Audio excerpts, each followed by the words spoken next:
신명기 3장 12절에서 29절까지 말씀을 함께 읽었습니다. 오늘 본문은 크게 두 부분으로 나눌 수 있습니다. 12절에서 22절까지는 요단 동편 분배와 서편 정복 준비에 대한 내용이죠. 23절부터 29절까지는 모세의 간구와 하나님의 응답에 대해서 말씀을 하고 있습니다. 먼저 12절에서 22절까지 보시면 이제 요단 동편의 이제 정복이 끝났고 이제 그 요단 동편을 분배하는 장면이 나오는데요. 르우벤, 갓, 므낫세 반지파가 이 동편을 기업으로 받게 됩니다. 요단 동편은 원래는 하나님께서 주시고자 했던 가나안 땅에는 포함되지 않지만 확장된 가나안에 이제 나중에 편입이 되면서 르우벤, 갓, 므낫세 반지파는 이 땅에 정착을 하게 됩니다. 그러나 그들이 이 땅을 먼저 받았다고 해서 전쟁, 가나안 요단을 건너 가나안 서편에 들어가서 치르게 될 전쟁에 연루되는 것은 아닙니다. 이들은 선봉에 서서 이 전쟁을 감당해야 했죠. 모세의 명령대로 그들은 선봉에 서서 약 7년간의 그들의 책무를 다 하게 됩니다. 그리고 나서 자신들의 기업으로 돌아가죠. 그래서 자신의 이 처자들 그리고 일부 이제 병력들만 남겨둔 채 이들은 함께 이 요단 서편의 전쟁에 참여하게 되는 것을 우리가 볼 수가 있습니다.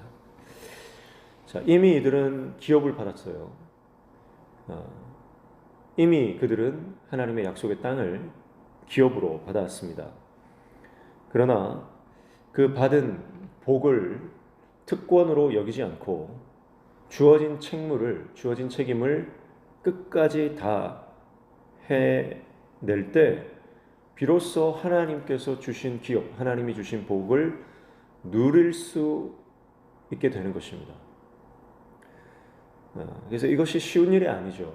내가 이미 목표하던 것, 내가 이룬 것을, 내가 꿈꾸던 것을 이미 이루었는데 주님의 어떤 사명을 감당한다라고 하는 것은 사실은 쉬운 일이 아닐 것입니다. 그러나 르우벤, 갓, 므낫세 반지파는 자신들이 감당해야 될 이 책임을 끝까지 다 하게 되는 것을 우리가 이 역사를 통해서 보게 되는 것입니다. 그리고 23절부터 29절까지는 모세가 이 가나안 땅에 요단을 건너 그 가나안 땅에 들어가고자 하는 소원을 하나님 앞에 간구하고 있습니다. 근데 하나님께서는 거절하시죠. 좀 야속하고 야박하게 느껴질 만큼 하나님의 거절은 단호합니다.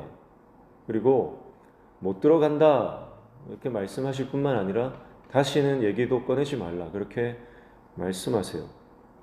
모세의 충성과 헌신을 생각하면 하나님께서 이렇게 거절하시는 것이 참 가혹하리만큼 여겨지기도 합니다. 하나님의 입장은 단호해요. 못 들어간다는 것. 하지만 하나님께서 모세를 이렇게 단호하게 퇴장시키시는 이 장면이 사실은 아름다운 장면이죠. 모세가 이렇게 정확하게 하나님께서 그를 퇴장시켜 주셨기 때문에 사실은 여호수아의 리더십이 잘 세워질 수 있는 것입니다. 사랑하는 성도 여러분, 우리 인생은 어쩌면 이 결연히 물러서야 할 때를 잘 알고 내가 물러나야 할 때 잘 물러나는 것이 그것이 다음 세대를 세우는 그런 일이 된다는 것을 우리가 또 깨달아야 하는 것입니다.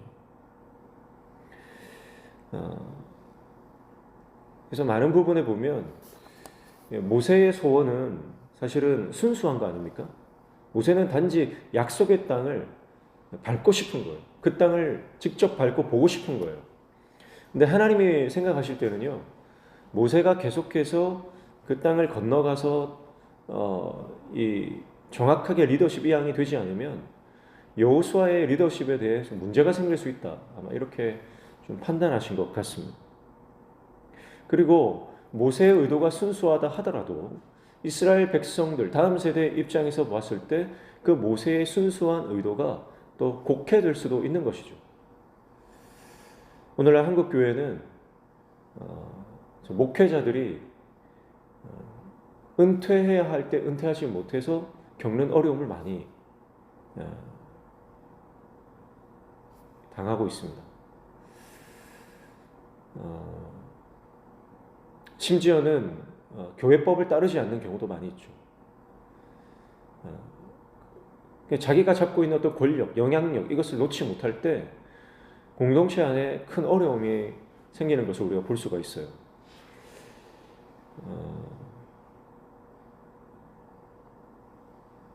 그래서 어쩌면 이 다음 세대를 세우는 사역,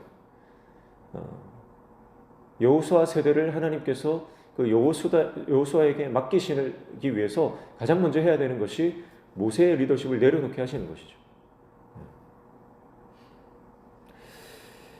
그리고 하나님의 큰 그림이 있습니다. 하나님의 큰 그림은 그 누구도 알지 못했죠. 모세조차도 그것을 몰랐기 때문에 이렇게 하나님 내가 좀 들어가고 싶다 이렇게 요청하는 것이죠. 하나님의 큰 그림은 뭐죠? 결국 우리가 아는 것처럼 모세는 그 요단 건너 약속의 땅을 예수 그리스도와 함께 거니는 은혜를 받게 됩니다. 거기 그 옆에는 엘리야도 함께 있었죠. 여러분, 지금 내 눈에는 거절처럼 보여도요, 하나님이 내가 원하는 방법대로 응답하지 않는다고 그것이 응답이 아닌 게 아니죠. 하나님의 때와 하나님의 방법이 다를 뿐입니다. 내 생각과 다를 뿐이에요. 그러나 하나님의 방법은 언제나 선하시고 항상 옳으신 줄로 믿습니다. 이게 극적인 하나님의 역사 아닙니까? 그래서 여러분, 결국 우리가 신구약을 통틀어서 봤을 때에 우리가 이 모세의 삶을 보면서 하나님의 이 써내려가시는 드라마는 너무나 놀라운 것을, 참 경이로운 것을 우리가 보게 되는 것입니다. 그러므로 포기하지 말고 기도하시고, 내가 내 생각대로 응답되지 않는다고 해서 하나님을 의심하지 말고 끝까지 하나님을 신뢰하고 하나님이 하실 일들을 기대하는 저와 여러분 되시기를 축복합니다. 그래서 끝까지 기도해야 되는 거죠. 그래서 끝까지 하나님을 신뢰해야 하는 것입니다. 사랑하는 성도 여러분, 오늘 이제 하나님께서는 모세의 죽음을 예고하시고요. 그리고 그 모세의 죽음 앞에서 이제 여호수아라고 하는 다음 세대의 리더를 준비시키시는 장면을 볼 수가 있습니다. 오늘 저와 여러분이 인생 가운데 다음 세대를 이렇게 세워나가는 인생이 되시기를 축복하고, 그리고 나를 통해서 하나님께서 써내려가시는 놀라운 역사가 나를 통해 한 페이지가 장식되어지는 모세와 같은 삶을 살아가는 저와 여러분 되시기를 축복합니다. 그리고 어떤 상황과 어떤 형편이든 하나님께서 하실 일에 대한 신뢰를 잊지 말고 끝까지 하나님을 믿고 신뢰함으로 하나님이 하시는 그 일들을 우리 인생 가운데 또는 우리의 인생 가운데 그것이 이루어지지 않더라도 하나님께서 반드시 내 후대에 그 일들을 이루시는 것을 우리가 신뢰하며 끝까지 하나님의 사람을 살아가는 저와 여러분 되시기를 주님의 이름으로 축복합니다. 기도하겠습니다. 하나님 아버지, 이미 복을 받았지만 그 받은 복을 특권으로 여기고 주어진 책임을 하지 않는다면 그 복을 진정으로 누릴 수 없음을 말씀을 통해 깨닫습니다. 우리의 목적은 복받기 위함이 아니라 주님과 동행하며 주님께서 주신 사명 감당하는 것인 줄로 믿습니다. 주님 앞에 온전히 쓰임받는, 그래서 주님 주신 복을 온전히 누리는 하나님의 종 되게 도와주시고 또 우리를 통해 믿음의 다음 세대들이 세워지는 귀한 은혜들이 있게 하여 주시옵소서. 오늘도 아침에 주님 말씀 붙잡고 기도할 때 우리 기도에 들어응답하여 주시며 우리 삶의 모든 막힌 문들이 열려지는 형통의 은혜 허락하여 주시옵소서. 예수님의 이름으로 기도하옵나이다. 아멘.